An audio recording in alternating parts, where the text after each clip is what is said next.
Just about managed to fit the whole bike frame in my electronics work area. I chose reliability over being able to remove the circuit board, because today I want to add a power latch circuit to my new bike to get it switching itself on and off automatically. But first I've had to convert the cadence reed switch from a pull down to a pull up arrangement. To do that, I've moved this wire from the plus 5 volts to ground, that's feeding to the reed switch, and I've also obviously removed the 10k pull down resistor from the pin, which was going to the ground.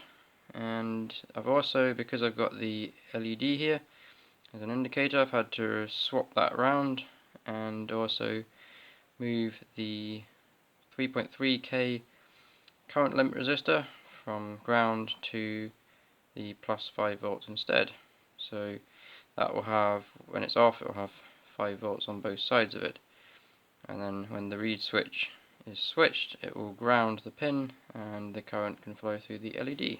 To connect up the board, first we have the ground. So what I'm going to do, because I've got ground running along here, I'm going to use these pins not just as an electrical connection but also as a mechanical connection as well. So I'm going to use those like that, and it'll be like a sort of daughter board on the main board. Next we have to break into the wire coming back from the reed switch on its way to the Arduino's pin, so that will be fed in there and out of there. And then after that I need to go deep inside here to where the toggle switch is, and I'm going to keep that toggle switch, but I'm going to take the wire from that, bring it up here, and then from this one here it's going to feed both to the servo and to here, so it can go to the Arduino's V-in pin. I almost forgot about that. I almost just connected this straight from there through here, but that would have meant the servo would have been on all the time. I've got that all apart in case anyone's interested in what's inside here. There's the battery pack there, and that's the toggle switch, which I'm going to be taking the wire from. At the moment it's got the two wires, one to the servo and one to the Arduino. The other one I've just doubled up the wires to the battery pack just for extra reliability. That's the wire connected to the toggle switch and up to the board here. Got the servo and the battery back in place now. These two wires here are the ones that need to be powered. They were on the toggle switch and they now go onto the corner of the board there. We've got this wire which is coming from the reed switch, and that one is going to the pin. And then we need to connect up the grounds, of course. I'll get all that lot connected and then it'll be ready for uploading the updated code and testing. Well, it powers up fine, nothing got the smoke out. And just check that it still works as an input, the reed switch, and it does. It's the LED lighting up.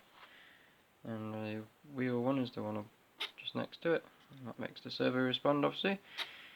So at the moment, because the pin is being held as an input with pull-up resistor, this will just stay on. So next is to add the code that makes it switch off by itself. Turn of the crank, it powers up, so that works great. That means I can now start adding up mileage using the EEPROM. But it also means I've just realised there's another little issue, and that is with the rear light. So if I stop at traffic lights, for example, and it switches off and back on again, the light's not going to be on when it powers up. So I need to use the EEPROM to store the setting of the rear light as well. So that's another little coding challenge. That's it now switched off after 30 seconds. And that's it for this video. Thank you for watching.